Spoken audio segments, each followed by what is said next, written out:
Сургууль аймгийн насан туршийн боловсролын төв сурагчдад зориулсан эрүүл мэндийн зөвлөмж. Энэхүү эрүүл мэндийн зөвлөмжөөр дархлаа гэж юу вэ? Дархлаагаа хэрхэн дэмжих вэ? Коронавирус гэж юу вэ? Коронавирусын халдвараас хэрхэн сэргийлэх вэ? Дархлаа сайжруулах цэгийн нэрлэлд арга бах дадлыг хүргэх болно. Дархлаа гэж юу вэ? Дархлаа гэдэг бол хүний бие ямар нэг дотоод гадаад шалтгаантай өвчнөөс өөрийгөө хамгаалах тогтолцоог хэлдэг.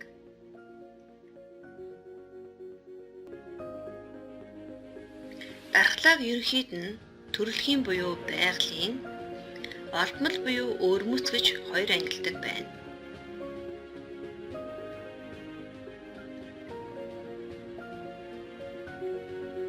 Хүний дархлаа эхийн хөвлөд байхдаа бүрэлдэн бий болж эхэлсэн байдаг. Дархлаа бол халдварт ба халдварт бус өвчнөөс өөрийгөө хамгаалдаг. Дархлаагаа сайн дэмжих нь хүний эрүүл байх гол нөхцөл болдог. Бидний дархлаа яагаад сулардаг вэ? Экологийн таагүй орчин, буруу хооллолт, амин дэмийн дутагдал, архаг хууч өвчин, стресс, ажлын хит ачаалаас болж бидний дархлаа сулардаг байна. Дархлаа суларсныг яаж мэдэх вэ? Бидний дархлаа сулрахад дараах шинж тэмдгүүд илэрдэг байна. Амархан ядрах, сүлдэх, уурлаж уцаарлах, нойр мөглөх, нойр гүйдэх, толгоо өвдөх, үе мөч нуруугаар өвдөх зэрэг шинж тэмдгүүд илэрдэг байна. Бүх төрлийн өвчнөөс урьдчилан сэргийлэхийн тулд дархлаагаа дэмжих зайлшгүй шаардлагатай. Дархлаагаа хэрхэн дэмжих вэ? Эрүүл хүнс идэх, тогтмол дасгал хөдөлгөөн хийх, хувийн нарийн цэвэр сахих. Дархлаажуулалтын вакцинд товын даваа хамрагдах, цэвэр агаар нар салхинд гарч байх, витамин амин дэм уух. Сэтгэл санаагаа тайван байлгах, сайн сайхан зүйл бодох, инээж хөгжилдөж байх. Телевиз олон цагаар үзэхгүй байх, гар утсаар тоглохгүй байх, 22 цагт орондоо морж сайн унтаж амрах. Дархлаа дэмжих хоол хүнс. Саримс.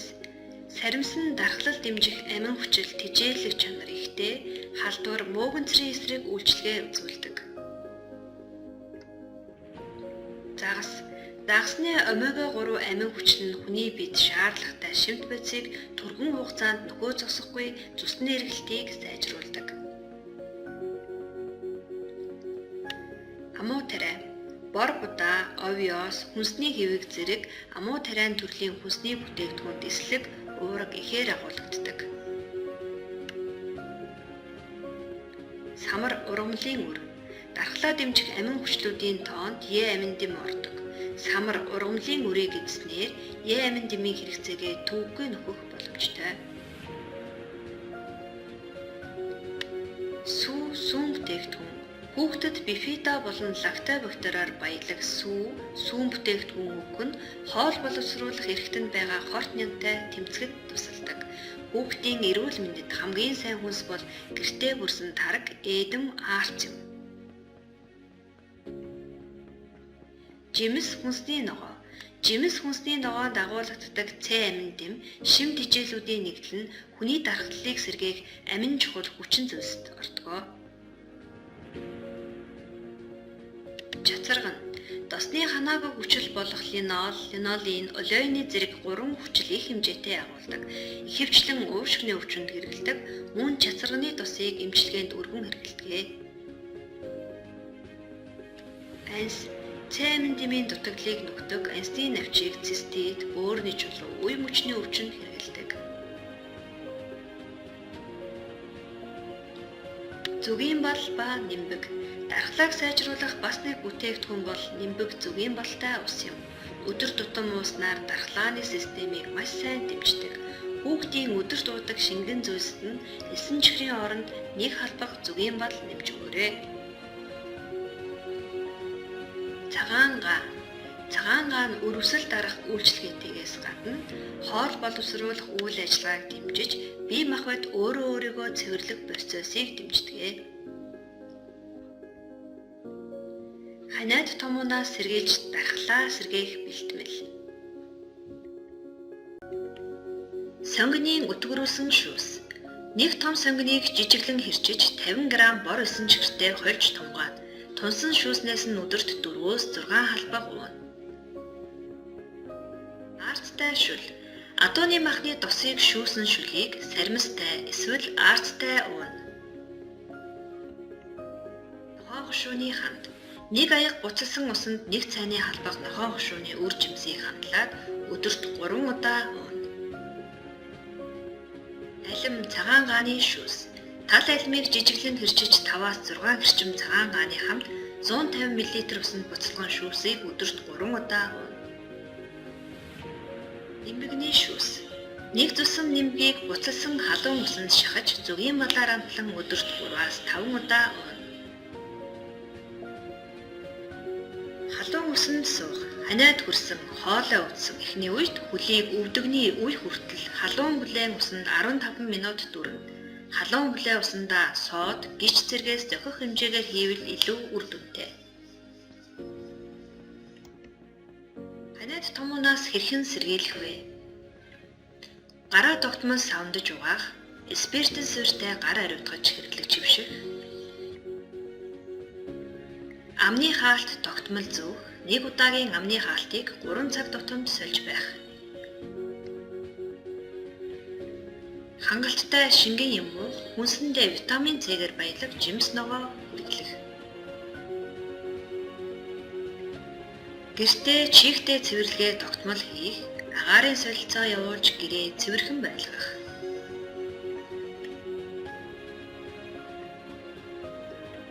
Онцгийн шаардлага үед гэрээс гарахгүй байх, олон нийтийн газар явахгүй байх. Ханаач найтах үедээ амны альчуур цаас хэрэглэх, шүс нусаа ил задгаа хаяхгүй байх. Дархлаагаа дэмжснээр олон төрлийн томуу болон томуу тос өвчнөөс бид өөрсдийгөө хамгаалж чадна. Та бүхэндээ дэлхийн зарим орнуудад дарахад буй шинэ төрлийн коронавирусын талаар болон уг өвчнөөс хэрхэн урьдчилан сэргийлэх зөвлөмжийг өгье. Дэлхийд даяар дарахад байгаа коронавирусын тухай товчхон мэдээллийг хүргэе. Коронавирус гэж юу вэ? 1960 оны үед анх хүний биеэс коронавирусыг илрүүлсэн байдаг. Одоогоор хүнд халдвар үүсгэх нь батлагдсан 7 төрлийн коронавирус илрээд байна. Коронавирус буюу детон вирус гэх нэр нь уг вирусыг микроскопт харагдах байдлаас үүдэлтэй нэршил юм. Гадна сэртэнгүүд нь детон мэт харагддагаас корона буюу детон вирус гэж нэрсэн байна.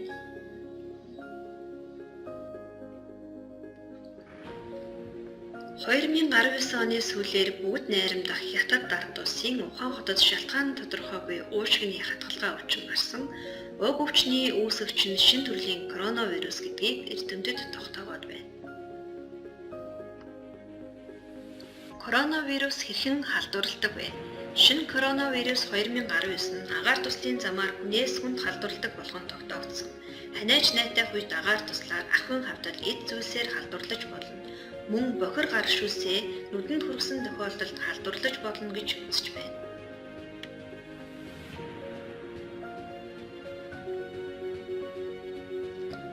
Монгол улсын эрүүл мэндийн яам их хүүхдийн эрүүл мэндийн үндэсний төвөөс бүгд найрамдах Хятад ард улсад бүртгэгдсэн шинэ коронавирусын халдвараас сэргийлэх зөвлөмжийг гаргасан байна. Шинэ коронавирусын халдварын сэргийлэлт хүнтэй гар барихаас зайлсхийх, бохир гараа нүд хамар амандаа хүргэхгүй байх, амьтны өтгөн сангасаар бохирдсон эд зүйлсд хүрэхгүй байх, Гэртээ чихтэй цэвэрлэгээ тогтмол хийх, 2 цаг тутамд агаар сэлгэлт хийх. Дараах шинж тэмдэг илэрвэл заавал эмнэлэгт хандаарай. Ханиалгах, халуурах, амьсгалахад төвөгтэй болох, суулгах, бөөлжих.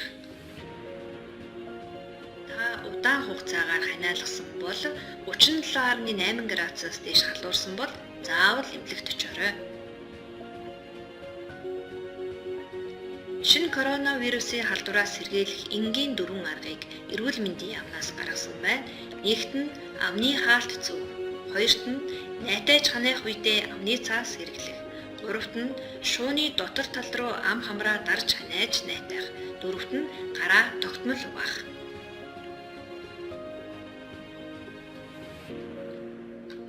За гэрийн нөхцөлд дархлаагаа сайжруулах цэгэн нэлгийг хийх зааврыг эрүүл мэндийн яамнаас гаргасныг та бүхэндээ үзүүлж байна. Дархлаа сайжруулах цэгэн нэллэг. 1-р цэг хүмсэгний дотор талын төгсгөлийн хос цэг. 2-р цэг хамрын угалзны гадна талын хос цэг. 3-р цэг доод оруулын хонхор.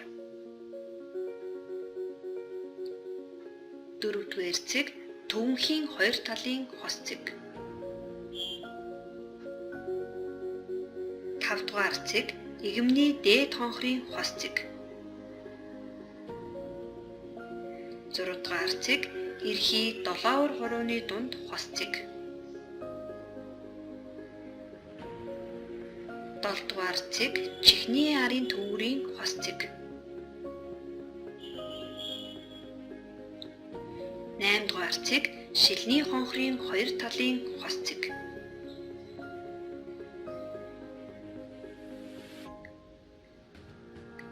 'Дархлаа сайжруулах цэгэн нэлгийг өдөрт 3-аас 6 удаа, 1 удаа хийхдээ нар буруу 3, нар зөв 3 удаа эргүүлж хийгээрэй. Халдвараас сэргийлэхийн тулд Дэлхийн эрүүл мэндийн байгууллагаас гаргасан гар угаах дарааллын дагуу гараа угааж хэвшээрэй. Гар угаах дараалал. Гараа усаар норгож, хангалттай саван авна. Гарын алгыг хооронд нь сайтар үрж угаана. Нэг гарын алгаар нөгөө гарын арыг угаана. Гарын салаа хоорондыг угаана. Гарын эрхий хуруу болон бусад хуруунуудыг үеэр нь нуглаж угаана.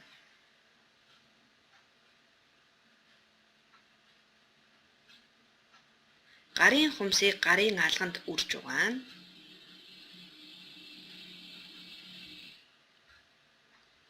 Гарын бугуйг угаана.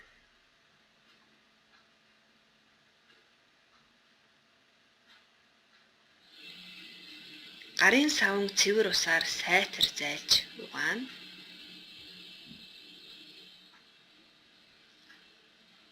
Гараа 1 удаагийн цаасан альчуураар арчнаа.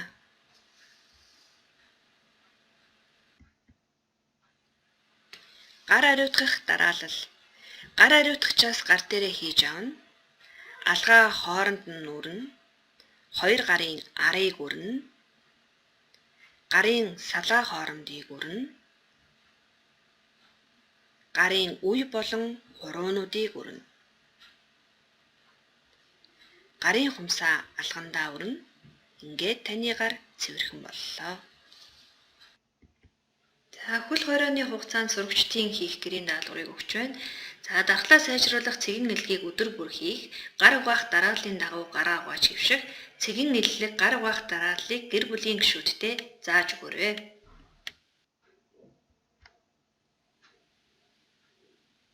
Мэдээллийн их сурвалж. Дэлхийн эрүүл мэндийн байгууллага, Монгол Улсын эрүүл мэндийн яам, их хүүхдийн эрүүл мэндийн үндэсний төв, нийгмийн эрүүл мэндийн үндэсний төв, Сандраа нүдний эмнэлэг.